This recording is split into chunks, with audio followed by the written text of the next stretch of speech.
মানিকগঞ্জ থেকে যেরকম হওয়া উচিত ছিল সেটা নেই।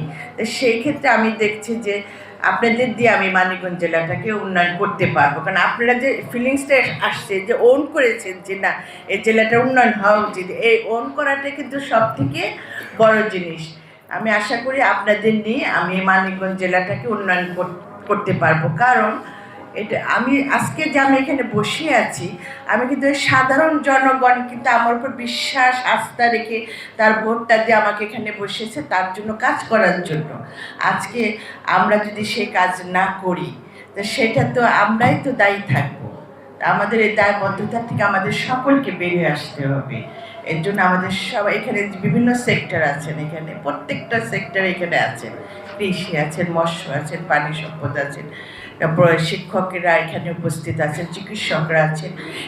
এই সমষ্টিগত সবাই যদি আমরা নিজেদের ভিতর সততাটা রেখে কাজ করি, মোস্ট ইম্পর্টেন্ট সততা, এইটা রাখতে হবে। সততার পাশাপাশি থাকতে হবে দক্ষতা। দক্ষ আছে কিন্তু আমার সততা নেই, লাভ নেই। আমি আবার সৎ আছে কিন্তু আমার দক্ষতা নেই, এটাও লাভ হবে না জনগণের। সুতরাং জনগণের যদি কিছু করতে হয়, উন্নয়ন করতে হয়, দুইটা জিনিস লাগবে, সততা আর দক্ষতা। এই দুইটা জিনিস আমি আপনাদের কাছ থেকে চাই, আমার আর কিছু চাওয়া নেই। এই দুইটার জিনিস যদি আপনাদের প্রত্যেকটা মানুষের ভিতরে থাকে, আমার মনে হয় আমার কাজ করতে অনেক সহজ হবে।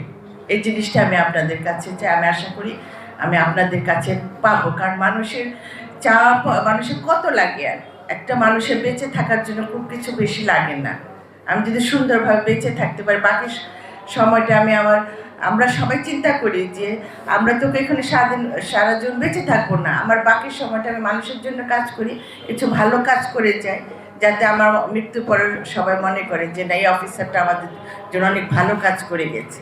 আমি আপনাদের সবার ভিতরে সেটা চাই, এবং আমি জানি আপনারা যারা এখানে আছেন সবাই ওই মনোভাব নিয়ে এখানে এসেছেন আর মানিকগঞ্জের কাজ করার জন্য। এই কাজটা আমি সবার কাছে চাই। আর যেটা হলো যে এখানে সৈয়দা জিয়া রহমান অনেকবার এসেছেন, এই মানিকগঞ্জের কোনো একটা, যেটা আমরা শিশুদের কথা বললেন, আসলে কিছু না, একটা বাচ্চারা যে ঘুরবে কোথাও যাবে সেটা নেই, একটা খেলাধুলার মাঠ নাই, যার জন্য আজকে মাদকে যুব সমাজ নষ্ট হয়ে যাচ্ছে। আমাদের রিক্রিয়েশনের কোনো ব্যবস্থাই নেই। তো এই জিনিসগুলো আমাদের সবাইকে খেয়াল রাখতে হবে। আমরা কি করতে পারবো, পরিকল্পনাটা কিন্তু আপনাদের কাছ থেকে বের হতে হবে। আপনারা যে সব মনে করেন যে মন্ত্রী মহোদয় এসে সব করে দিবে, সেটা কিন্তু সম্ভব না। আপনারা কি করবেন সেটা আগে আমাকে দিবেন, যে আমরা এটা করতে চাই, আপা এটা আমরা করতে চাই, এটা করলে এলাকার উপকার হবে, মানুষের উপকার হবে, ওই প্রস্তাবটা আপনাদের কাছ থেকে আসতে হবে। আমি কি করব, এটাকে বাস্তবায়ন করবো। আমার কাজটা তো এটাই।